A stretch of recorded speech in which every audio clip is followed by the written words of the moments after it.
All right. Okay. Bismillah walhamdulillah. As-salatu was-salam ala rasulillah wa ala alihi wa ashabihi ajma'een. Assalamu alaikum wa rahmatullahi wa barakatuhu. Alhamdulillah. All right. Inshallah, we're going to go ahead and get started and make some really awesome, get some really awesome lessons away from, inshallah, today's conversation. Alhamdulillah. First and foremost, Mubarak, mashallah, all of you. Your TikTok apps are not all working. Alhamdulillah. All right. Your president has restored it for the masses. Alhamdulillah, alhamdulillah, rabbil alameen. Our world is a crazy place, right? People lose their minds over an app. Subhanallah. Instagram Reels, it's not the same. All right. So, inshallah, we're going to be starting a lesson today, a dua today, that is extremely beautiful and also extremely wholesome. This dua, last week we were talking about the dua of Prophet Musa alayhi salam, the dua of a man who's been through quite a lot in his life, right? And when you think about the dua of Prophet Musa alayhi salam, there's plenty of them, but the one that we went over last week was particularly about the dua of a person who was afraid or a person who was anxious about approaching someone who he technically kind of feared, right? And he asked Allah Azza wa Jal for that bravery and that courage within his heart to be able to go and to face someone who was a tyrant, as Allah subhanahu wa ta'ala commanded him, right? Idhab ila fir'aun innahu tagha, right? Go towards Fir'aun and confront him because he's truly become a person of tyranny, of wrongfulness, of oppression. He's become this person that his actions are starting to really affect the people around him, subhanallah. And Allah wanted Musa to go and face him. Now, today's conversation is going to revolve around another prophet who, subhanallah, was also tasked with something very serious. And not only tasked with something serious, but subhanallah, his story, and you all know this, his story is extremely complicated in terms of the different challenges in his own life that he had in regards to his own family, in regards to his own kind of, young adulthood, in terms of his own tests that Allah subhanahu wa ta'ala gave him, right? And this is a person none other than Ibrahim alayhi salam. Ibrahim alayhi salam, he was a man who, subhanallah, I want you guys to internalize something. The way that Allah subhanahu wa ta'ala speaks about you really kind of cements your legacy of who you are as a person, right? If Allah subhanahu wa ta'ala calls you something, or if Allah subhanahu wa ta'ala says something about you, it truly is meaningful to like your essence and who you are, right? For example, in the Quran, there are certain people who Allah subhanahu wa ta'ala curses.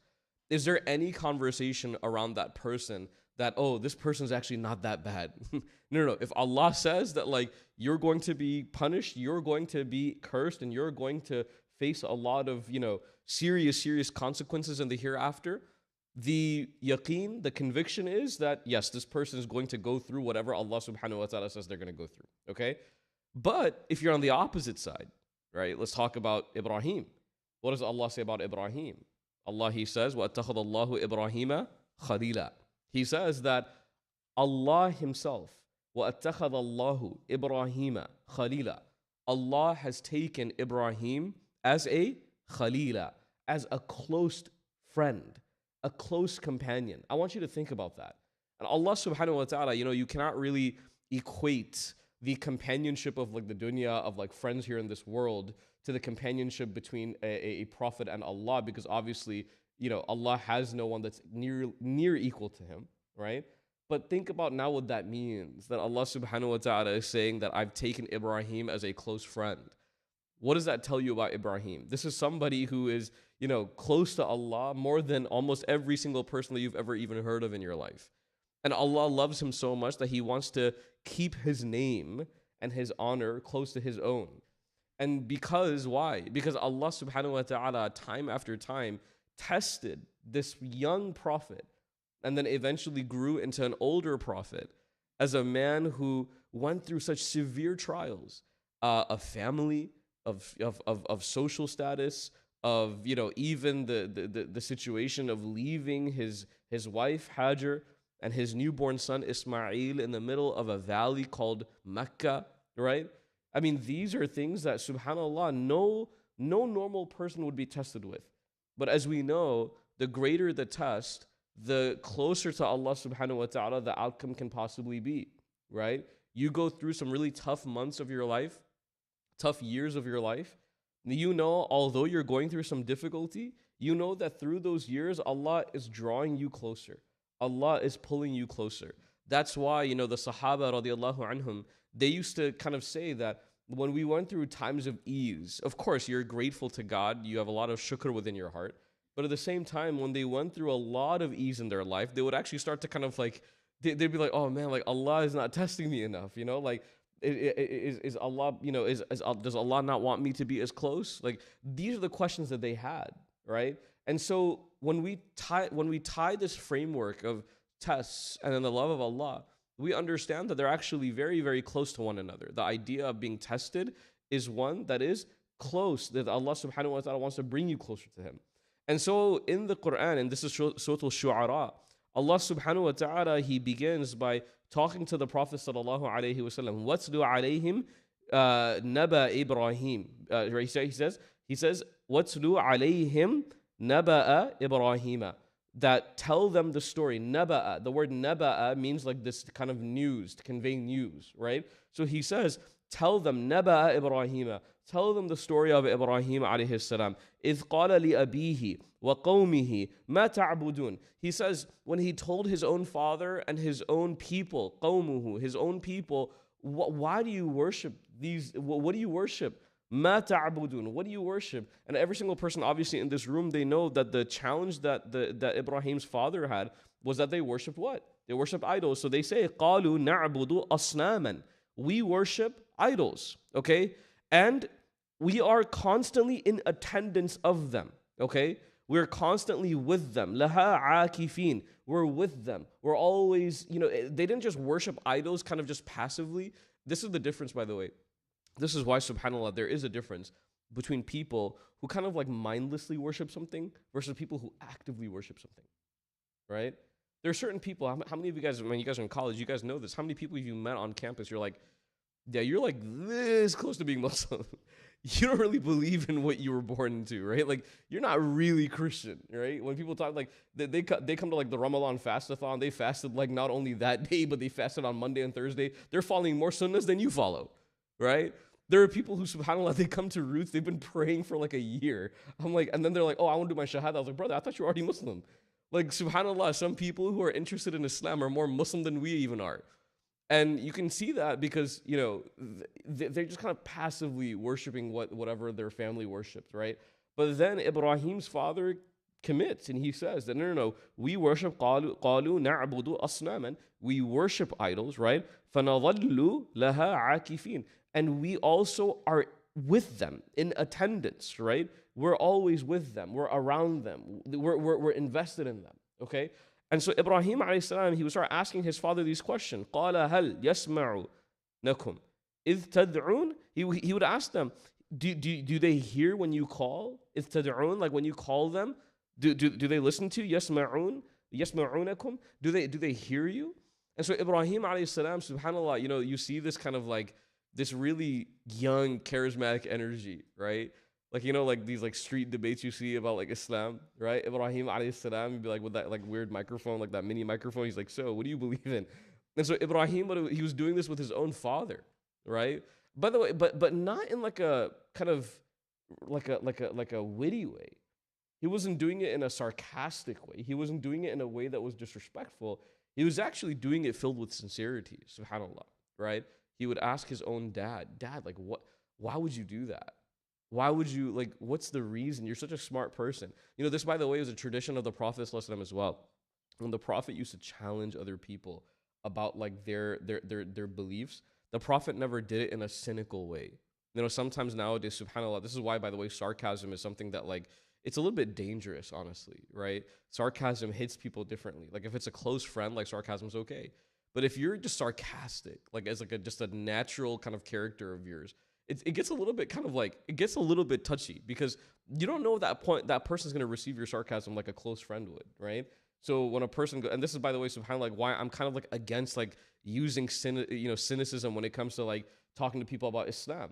Like, oh, you believe in 3 gods and one? Oh, that makes a lot of sense, man. Like, subhanAllah, man, that person doesn't even know who you are, Habibi. Like, why are you talking to them like that? You know? Be kind, be gentle, right? There's a way of doing da'wah that is the prophetic way, right? And, one of these stories came up specifically with Khalid ibn Walid radiallahu an.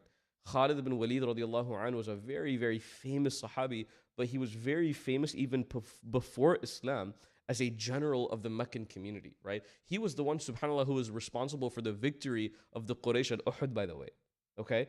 And Khalid ibn Walid was always like a very tactical human being, very smart, very intelligent, very clever. And so when the Prophet ﷺ, he came to Mecca years after migration to Medina, he actually kind of wrote Khalid a letter, or he had a letter written for Khalid. And in that letter, it said, Ya Khalid, I'm so surprised you're not Muslim yet. Because you're so smart. You're so smart. You're such a genius. You're so clever. Allah has given you such an amazing mind. It's actually very interesting to me that you're not a Muslim yet. What does that do for Khalid bin Walid? He's like, man, he thinks I'm smart, right? Like, he thinks my intellect is up there. He thinks that, like, I'm worthy of this.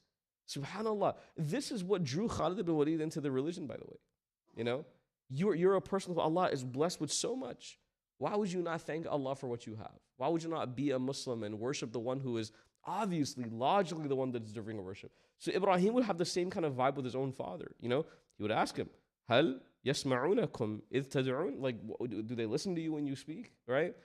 And then he asks him, he says, do they help you or do they harm you, right? Oh, yadurrun? Do they harm you, ya abi? Like, do they help you or harm you? Do they take care of you? Like, what do they do?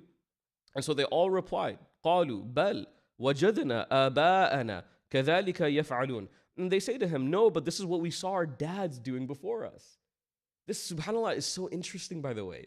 Like this whole idea of, and I harp on this a lot on Thursday nights. I harp on the characteristic of accountability, of muhasabah. Why do I emphasize muhasabah so much in this class?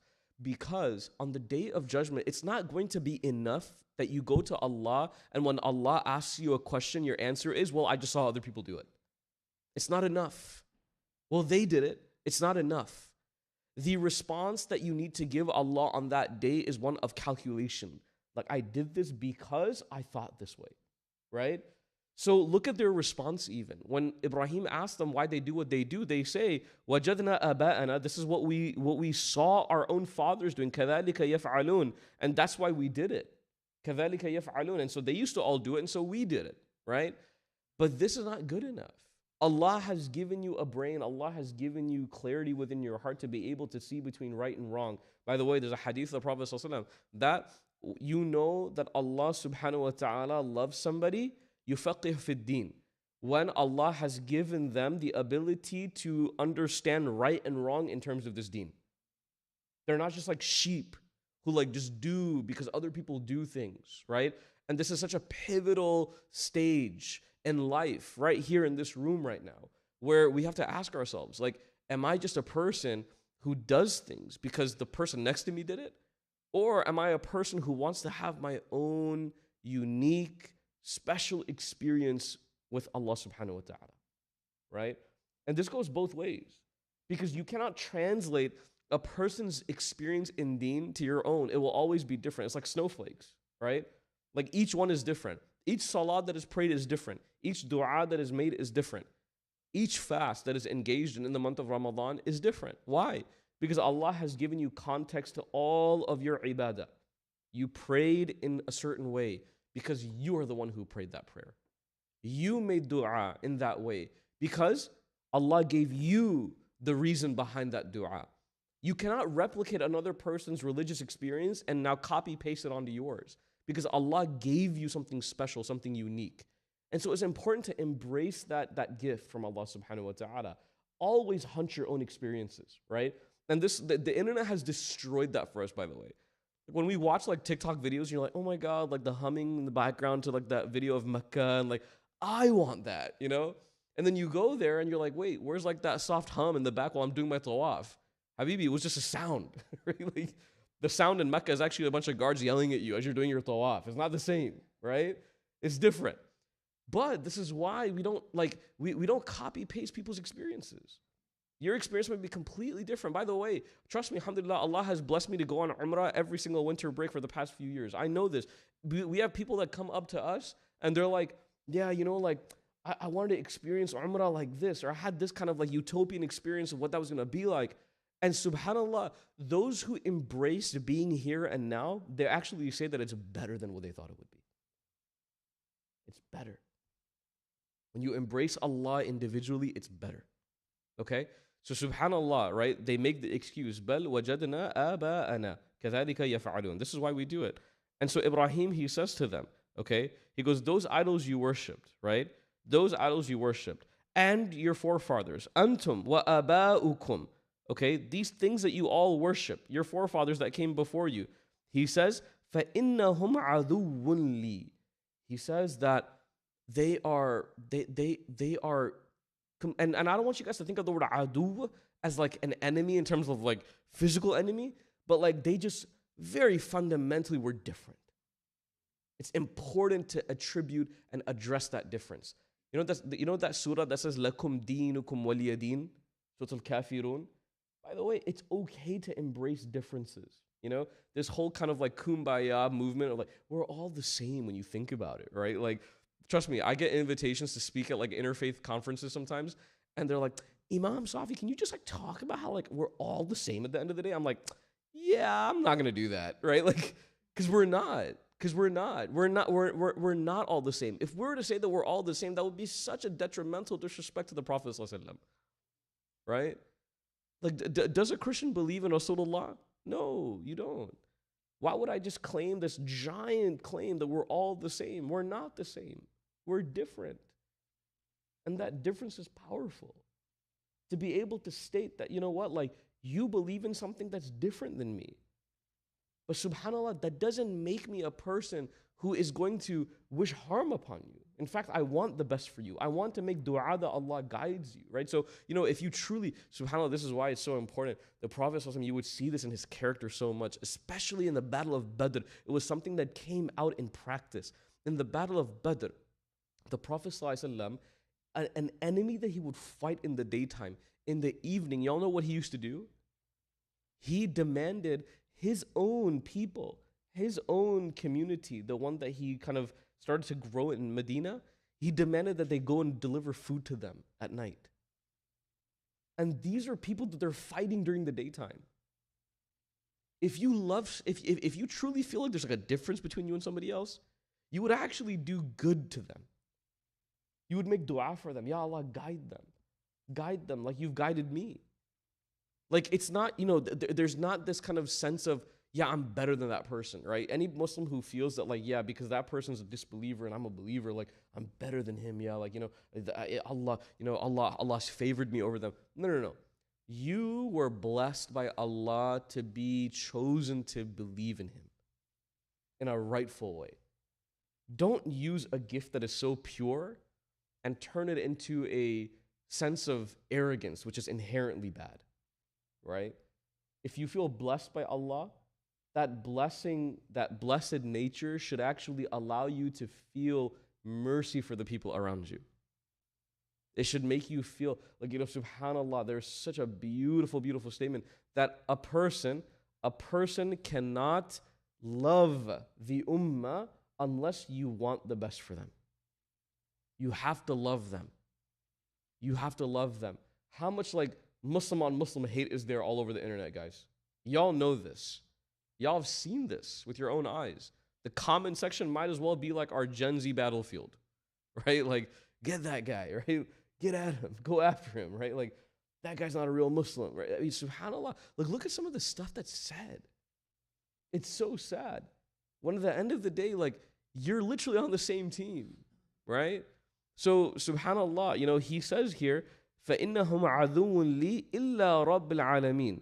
Not so the Lord of the worlds, meaning that like Allah is the one who I take as a friend of mine, right? Don't get it twisted. I'm a follower of Allah. That's who I am, okay? He says, الَّذِي خَلَقَنِي. He's the one who created me. فَهُوَ يَهْدِينَ. And he's the one who guided me.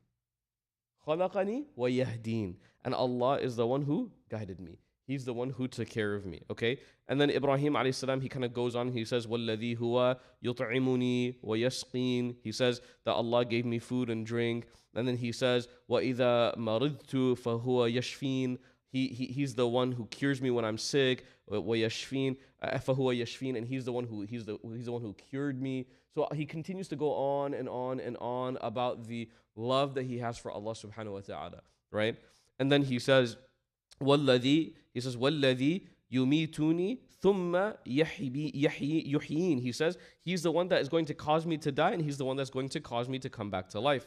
And he is the one who will, I hope, forgive my sins. يَغْفِرَ لِي. He's going to forgive my sins on Yawm ad-Din, on the day of judgment, right? So he kind of tells his father, like, this is what's going to happen, right? This is why I love Allah subhanahu wa ta'ala. So here is where we start the dua of today. Okay, we're going to start from verse number 83. It's a few lines, inshallah, but it's going to be super, super beautiful. Because I want you guys to think about this. This dua was made by Prophet Ibrahim alayhi salam, a man who was, kind of fast forwarding this, a man who was thrown into a fire by his own father. Okay? He was thrown into a fire by his own dad. I don't care how many disagreements you have with your parents, most likely your dad did not throw you into the fireplace, right? Like, it didn't get to that degree. Yeah, he might have wanted you to become a doctor, and then you decided to throw a curveball and become like a tech software engineer, right? Like, he may have wanted you to become a lawyer, and then you're like, no, I'm going to be an artist, right? Like, that's fine. Those disagreements are okay. But it probably didn't result in him trying to physically harm you like Ibrahim's father did, okay? And not only that, he gathered all of his own friends to watch this event happen. I want you guys to think about that. The trauma, the level of trauma that comes along with that. It was not a private disagreement that his father and him had. It was a conversation that his father thought was so it was so out of left field that he decided to punish Ibrahim, his own son, publicly in front of everybody else. So he decided to publicly humiliate him, okay? And publicly humiliate him not by something that's normal, but by catapulting him into a fire. And that fire was so large, by the way, that some of the narrations from Ibn Kathir, rahimahullah, he says that the fire was so large that even birds would avoid flying over it. Birds would avoid flying over this fire that they intended to throw Ibrahim in. And it was so large that they themselves could not actually throw Ibrahim into the fire themselves. They had to use some sort of mechanism to throw him in. That was how intense this fire was, right? And subhanAllah, when they did this, they threw Ibrahim alayhi salam into this fire. Allah subhanahu wa ta'ala said to the fire, Allah spoke to the fire directly, and he said, Kun barudan wa salaman ala Ibrahim. Be calm, be cold, cool, and be calm ala Ibrahim, upon my Ibrahim alayhi salam. And subhanAllah, you know, it's one of the miracles. Of course, like the miracle is that he was saved from the fire, but the miracle is that one of the real physical, visible miracles was that when they tied Ibrahim alayhi salam up, in order for them to throw him into this fire, they tied him up with some rope around his arm. And so when he was inside of this fire, all that burned at that time around him and in him was actually the rope that tied his hands together. And he walked out of the fire without any sort of harm, burn, cut, any sort of pain, any sort of injury to him. And so when they saw this, they became amazed. And some of them believed on the spot. Like, okay, like, are you kidding me? Like, yeah, sure, you disagreed with this guy like a second ago, but we just tossed him into a fire, and the only thing that burned on him was a rope that tied his hand. So obviously this kid's not normal, right? So they kind of automatically believed. And I want you guys to think about that, right? Like, when Allah gives you certain signs, do you accept or do you still kind of push back? You know, so by the way, I like to call this generation the istikhara kings and queens, right? No, I did salatul istikhara. Why am I not getting clarity? Are you doing istikhara and just waiting for something that you want to see? Right? It's like going to somebody for advice. Like, when you go for advice, you're like, yeah, I don't like that one, so I'm going to go to another one. Like, I've been to like 40 people so far, and the 40th person told me what I want to hear now. Is that the type of person that we are? No. when you see something from Allah, accept it as is, right? So if you make dua and Allah subhanahu wa ta'ala gives you a clear sign, it's befitting of a believer to accept that sign from Allah subhanahu wa ta'ala. Don't question it. Don't question it. Like if you're trying to, subhanAllah, the story of the Prophet is always profound, right? When the Prophet was a teenager, there was a very beautiful narration about how he was invited to a wedding. And in this wedding, there was a lot of, just classic like wedding stuff, like, drinking at that time. There was music and, whatever else happens at a wedding, whatever happens nowadays, right? Bollywood, you can think about it all, right? So the Prophet, he made intention to go when he was a teenager. And subhanAllah, on his way to the wedding, he was walking and he became overwhelmed with this kind of like weariness and fatigue. And so he just kind of said to himself, I'm just going to lay down the side of the road for a second. And so he laid down the side of the road for a second. And it turns out that the Prophet, he fell asleep for like hours on end, to the point where the wedding was over. And so he woke up and he was like, well, that was weird, right? And then the next day he was invited again to another one. And he made the intention to go again. Same exact situation happened, right? He fell asleep on the side of the road. He woke up and he was like, man, I missed it again. This is where a believer, they don't test it a third time. So you know what? This is a sign from Allah. I'm not supposed to go. I'm not supposed to go. This probably manifested in your own life by like, I don't know, like a tire going flat or something like that. You're going to like this gathering and like the tire went flat. You're like, why Allah? Allah's like, please listen to me. I don't want you to go, right? Like, and you're like, yeah, I need help. I'm going to go ahead and reinflate my tire and I'm going to go and kind of like fix I'm going to keep going. No. And even subhanAllah, sometimes, I want you guys to think about this. Sometimes you want to do good things and Allah may throw a little bit of a challenge on that road, right? You want to come to Roots, you want to go to Qalam, you want to do something, whatever it is, right? And Allah makes it not possible for you to go at that moment. This happened to me, by the way, like a few years ago. I remember this. I was like, I was invited to I believe it was like a Mina camp or something like that to speak. And it was about like an hour and a half away or something like that. This is when I used to live like out in Irving. And I remember, it was early in the morning and, they wanted me to come speak at like, 10:30 or 11 or something. So I left the house around like 9 or 8:30. And subhanAllah, 15 minutes into my drive, like I heard a tire go completely flat, like all the way down. My wife was with me, by the way, at that time. And I was like, subhanAllah. So I called the organizer of the camp and I said, Habibi, I don't think I'm going to be able to make it. And they're like, no. Like, what if you just reinflate it? And like, no, it's like flat. Like, it's not even like reinflatable. It's like gone. Like, there's like a gash in it. And he was like, and he told me on the phone, he goes, subhanAllah, he's like, it just might not be, it might not be meant. It might not be meant to happen. It might not just be like it might not be in the plan of Allah for this to happen. And you think to yourself, like, why? Like a minute camp is good, right? Inshallah, all right? It's okay, right? It's a camp, alhamdulillah. People are reminded about Allah there. Why would Allah stop me from doing it, all right? You think about Hudaybiyah. Why would Allah stop the Prophet from doing Umrah? Didn't he want to do Umrah that year of Hudaybiyah? But Allah stopped him. Why? Why would Allah stop somebody from doing something that's clearly good? Because maybe the good that you're about to engage in would be better for you if it was done at a different time.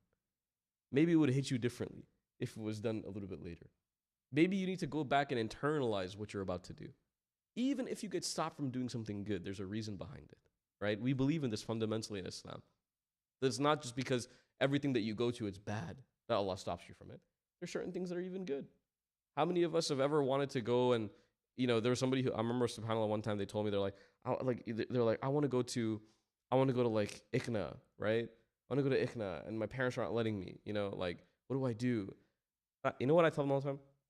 It's not worth fighting. It's just not. It's not worth it. Why? Because you're going to go after this deep argument with your family and you're going to get there. You're going to feel weird. It's going to be awkward. And then you're going to come back and, there's this kind of feeling that like, yeah, I beat you, Dad. Like, no, it's not good. It's not good. Go at a time where Allah facilitates a little bit of an easier time for you to go. Not saying that you shouldn't work hard for your goals. No, you should work hard for your goals. Make goals and make plans and try to fulfill them. But if there's something that's clearly a roadblock for you, don't go overly. Don't go over and about to make something happen, right? Accept some of the signs that Allah subhanahu wa ta'ala gives you. Okay? And so here, Ibrahim alayhi salam, he survives the punishment from the people of the fire. and he, subhanAllah, parts ways from his father. It's very tough, right?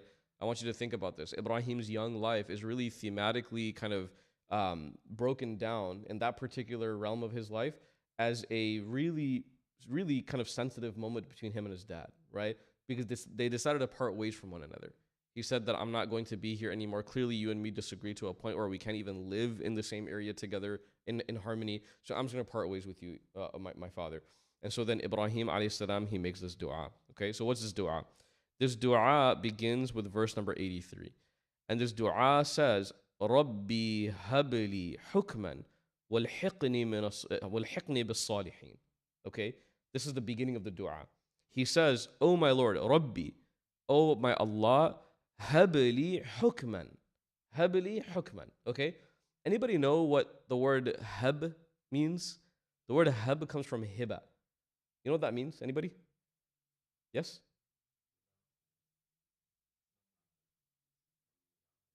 Any strings attached. Beautiful. It's a gift. It's a gift, right? When you give somebody a gift, you're not expecting anything back in return. I'm not going to go to Taymur and be like, hey, mashallah, man, mashallah, congratulations on your graduation. Here's a $50 gift card. Yeah, whenever you get a chance, when you start getting those paychecks, go ahead and hit me back with that gift card, right? Like, no. I'm giving him a gift card. I'm giving him a gift because I want him to enjoy it sincerely, right? So when Ibrahim alayhi salam, he's asking Allah, he says, Rabbi habli hukman. Oh Allah, grant me hukman, wisdom. Okay? Wisdom. But not just grant any sort of grant, give it to me as a gift, ya Allah. And a gift, by the way, from Allah subhanahu wa ta'ala. I want you guys to think about this. A gift from Allah is unlike any other gift you'll ever receive in your life. A gift from Allah has no strings attached. A gift from Allah is a gift that is of the highest quality. Why? Because Allah is able to give you the highest quality. And His gifts are always going to be something profound.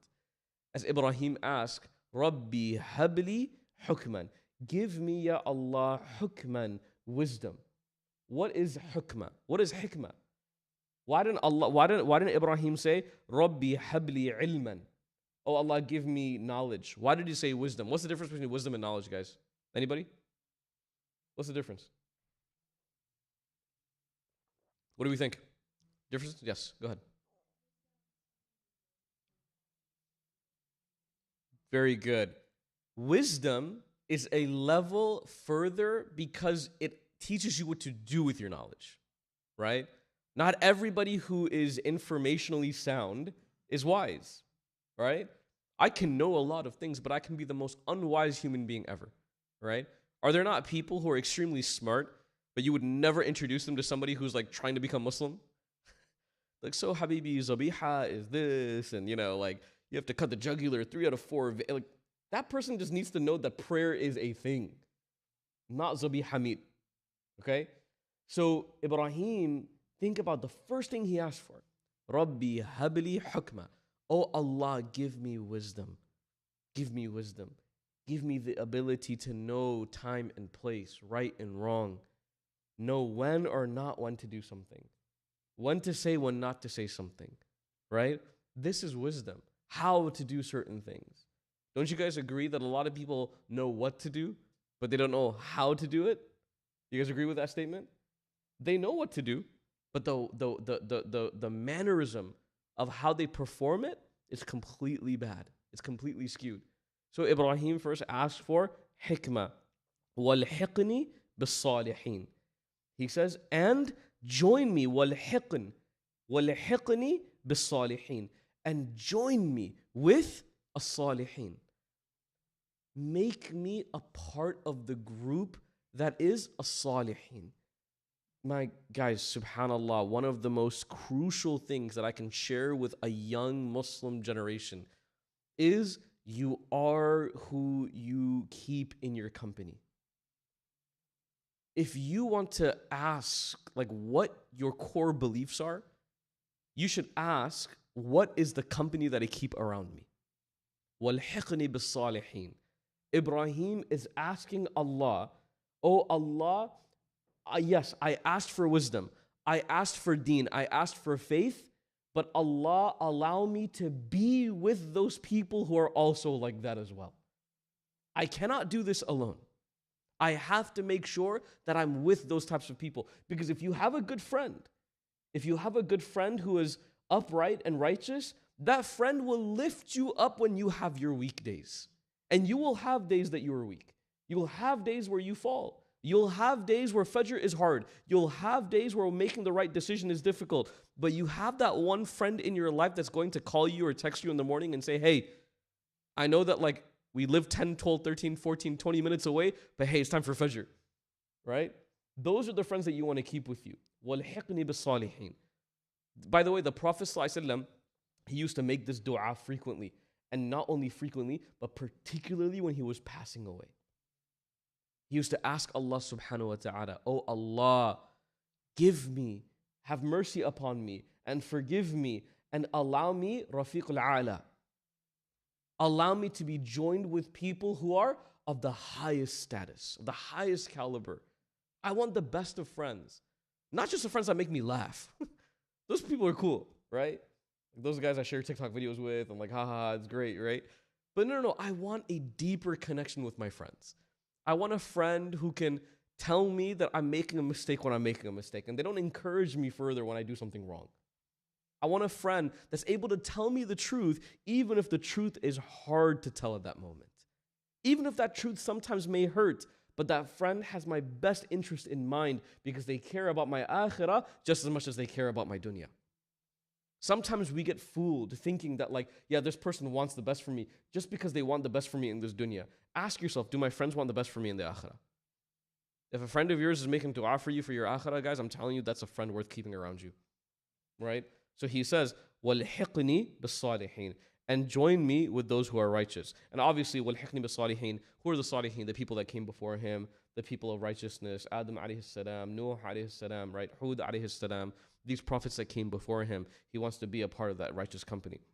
And then he says, وَجَعَلْ لِي لِسَانَ صِدْقٍ فِي الْآخِرِينَ. He says, and give me a good name among later generations. So in the first part of the dua, he asked to be joined with people who are pious before him. And what does he say in the second part? He says, وَجَعَلْ لِي لِسَانَ صِدْقٍ فِي الْآخِرِينَ. And allow my name to be, or allow the good in my name to be something that is relevant to the people that come after me. How many of you guys ever thought about the legacy that you want to leave in this earth? Anybody ever thought about that yet? I know you guys are, mashallah, young, but like, I mean, Allahu A'lam, man, Allah can take people away whenever He wants, right? Like, what would people remember me for if I passed away tomorrow, right? Like, would my parents tell Allah that I was a good son or a good daughter? Would my siblings say that I was a good brother or sister? Was I there for them when they needed me to be? Was I a good student to my teachers? Was I a good friend to the people that I kept around me? Did I treat my responsibilities seriously? Like, did people that met me in the street randomly, were they impressed by my manners and my etiquettes? Or are they people that never wanted me around ever again? Think about it, right? What would people say about me if I passed away? This idea of legacy is very important, by the way. And it's only because that Allah subhanahu wa ta'ala gives certain people legacies and good legacies that we remember them in our du'as today. Think about the Prophet sallallahu alaihi wasallam, right? There's not one human being on this earth that claims to be a believer except that after they hear the name Muhammad, they say sallallahu alaihi wasallam. Think about that, right? And so he says, وَجَعَلْ لِي لِسَانَ صِدْقٍ فِي الْآخِرِينَ. And then he says, وَجَعَلْنِي مِنْ وَرَثَةِ جَنَّةِ النَّعِيمِ. He says, make me one of those people who inherit جَنَّةِ النَّعِيمِ, the gardens of bliss. Okay? By the way, the word here that's really beautiful is warathati. Waratha means an inheritor, a person who inherits. I'll tell you guys what. This is beautiful, by the way. A lot of times, scholars, they actually refer to things in this deen as like, almost like financial things. So I'll give you an example. The word deen comes from the word dain, which means, anybody know? It means like a loan, a dain. Allah has loaned you this deen. What do you do when you're loaned something? When you lease a car versus when you buy a car, what do you do with that lease car? Make sure it's like nice, right? Like, I can't let anyone scuff up the sides of it, right? I got to make sure the tires are good. You gotta get that car detailed once every few months. Man, you own that car. That thing is Jung Lee, man. Garbage everywhere, like coffee stains all over the driver's seat, right? Like you got candy, you got Starburst all over the side. You're like, it's gross, right? But when you're loaned something, what is the ultimate acceptance that you have to do with that loan at the end of the day? You have to give it back, right? So you return to Allah the deen that He loaned you. And on that day, have you treated that deen properly so that when you present it to Allah, you're pleased that this loan is returned in the best state? It's not tarnished after you gave it to me, Ya Allah. You know? And here He says, warathati, and you inherit Jannatin Na'im. So if you treat that debt that you have with Allah properly, Allah will put in your inheritance, what?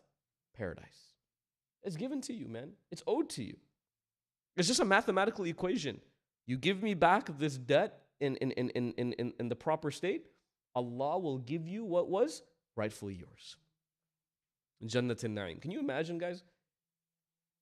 In the hereafter, you walk up, alhamdulillah, you cross the sirat, and you see like a palace.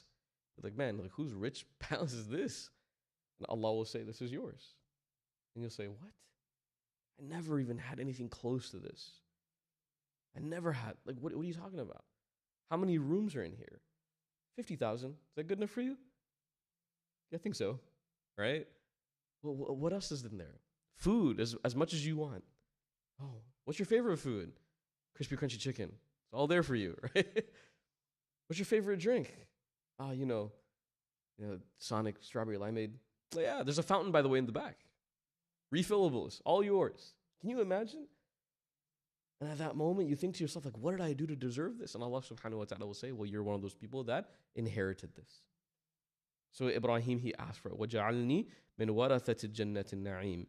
And then he says, subhanAllah, here particularly, he asks Allah subhanahu wa ta'ala to forgive his father. He says, وَغْفِرْ لِأَبِي إِنَّهُ كَانَ مِنَ الضَّالِّينَ.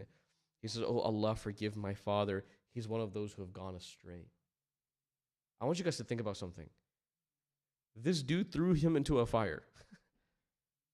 He comes out, what does he ask? Oh Allah, forgive him. Forgive him. You know, sometimes anyone who even looks at us in the wrong way, we're like, yeah, Allah, hold that person to justice. Right? Like, you know, when I went to Saifani the other day, the person who gave me my coffee didn't look at me in the right way. Allah, take care of that person. We're that vengeful with our behavior.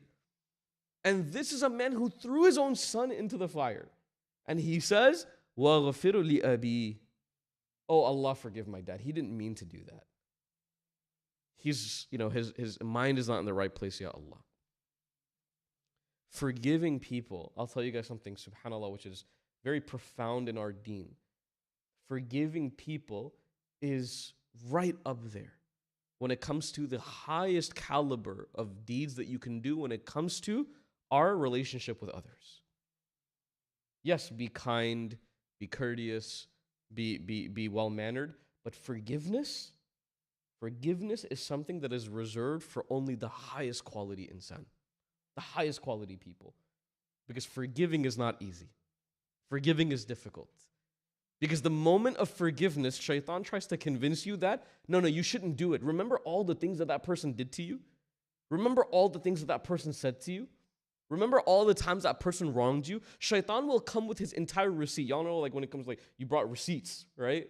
Shaitan will bring receipts. Yeah, you know that text thread, that screenshot? You're going to forgive that girl who said that about you? Really? That dude who told you that, like, man, you don't look like you go to the gym, right? Like, it hurts you. You're going to forgive that guy? No. You know, subhanallah.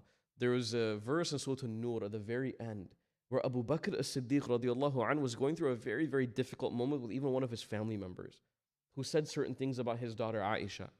And Abu Bakr as-Siddiq was very upset with his family member who spoke ill of his daughter. And Allah subhanahu wa ta'ala revealed a phrase in the Quran where he said, would you not love that Allah subhanahu wa ta'ala would forgive you? So now learn to forgive the people around you.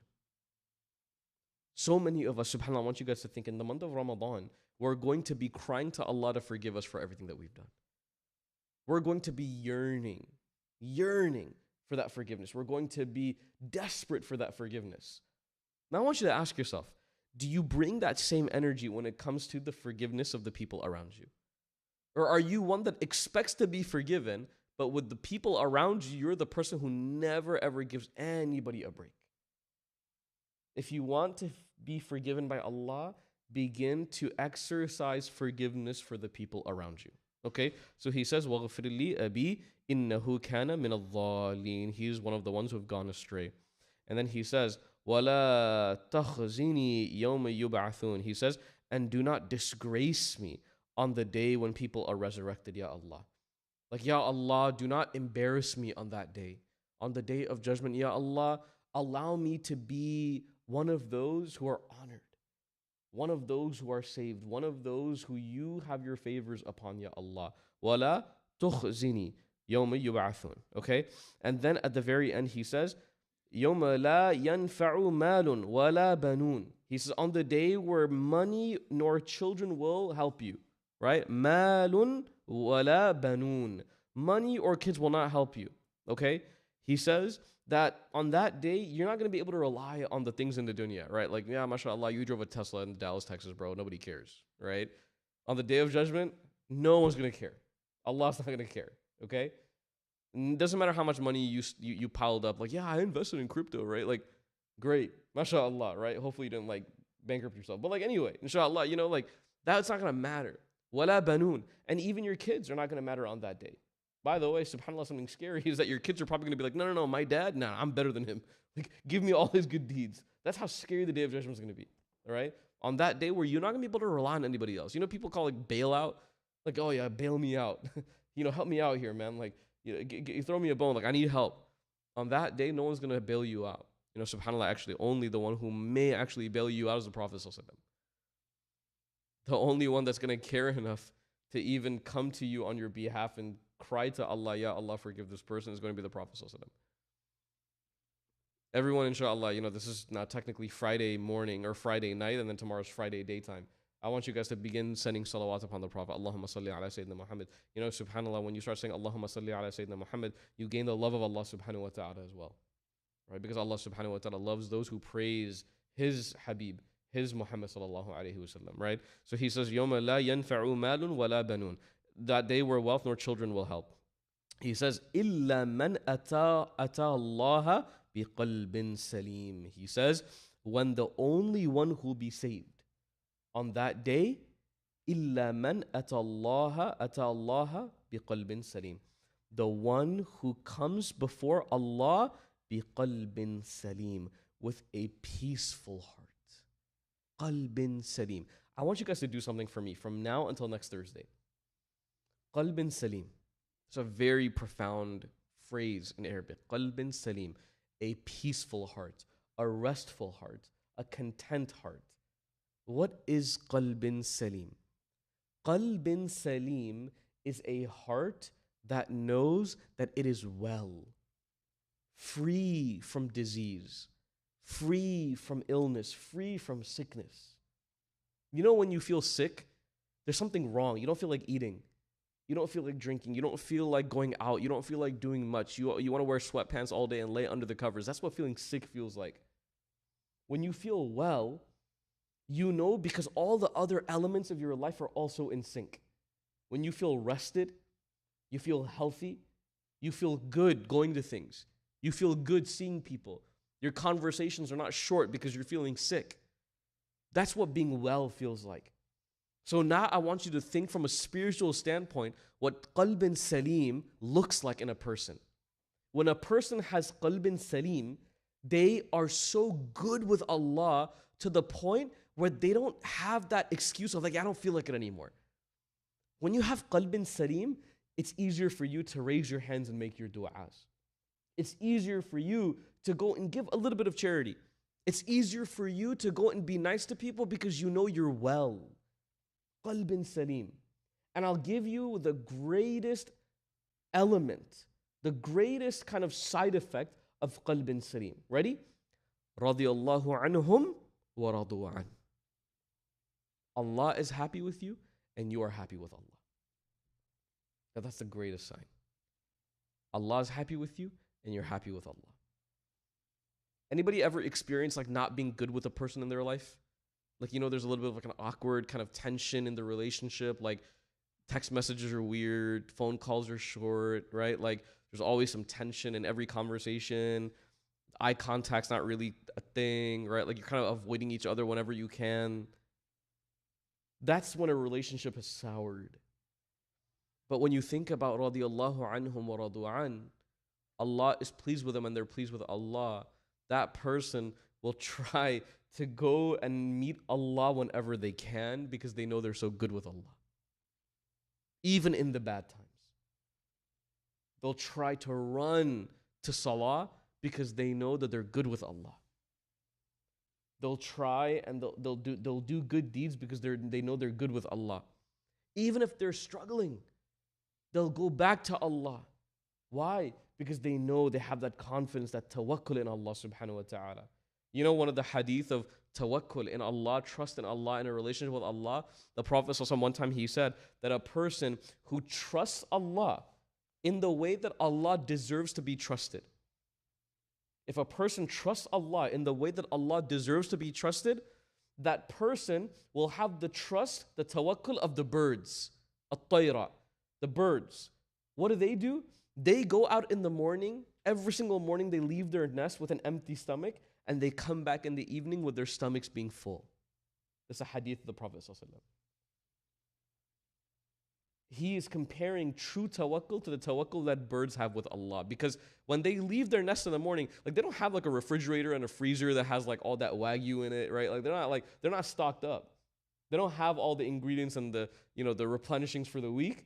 They go out every morning and they just know that Allah will take care of me. This is why you can see videos of like birds when they go out in the morning and they go and like hunt and they grab worms and they bring it back to the nest and they feed their kids and they feed themselves. Do you think like they don't have like a stock of that like in some sort of bird freezer? Like they go out every morning and they run it back. They run it back. They run it back.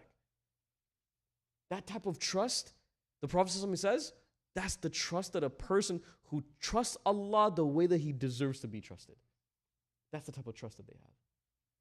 So this qalbin salim is that type of trust. If I go out in the morning and I feel like I don't have anything, I trust that Allah is going to return me back home that night with a full heart, with a content heart, with a heart that is not despairing, that doesn't feel like it's cheated, like it doesn't feel like it lost anything. It feels like it's fulfilled, alhamdulillah. That's qalbin salim. And that's a feeling. You can't quantify that in numbers. It's a feeling you have. It's a good feeling. You go to sleep every single night and you feel good about it, alhamdulillah. This is the state that a believer, inshallah, is supposed to reach. Okay? So we'll pause there, and inshallah we will continue on next Thursday, bi'idhnillahi ta'ala, with another dua of the prophets. I mean, we ask Allah subhanahu wa ta'ala to accept from us, and we ask Allah subhanahu wa ta'ala to make our du'as as beautiful as the du'as of the anbiya, and we ask Allah subhanahu wa ta'ala to make our du'as sincere and pure, and we ask Allah subhanahu wa ta'ala to give us something as pure as qalbin salim. Ameen ya Rabbil Alameen. Subhanak Allahumma wa bihamdik wa nashhadu an la ilaha illa ant. Nastaghfiruka wa natubu ilaik. Inshallah, Salatul Isha is in 5 minutes in the main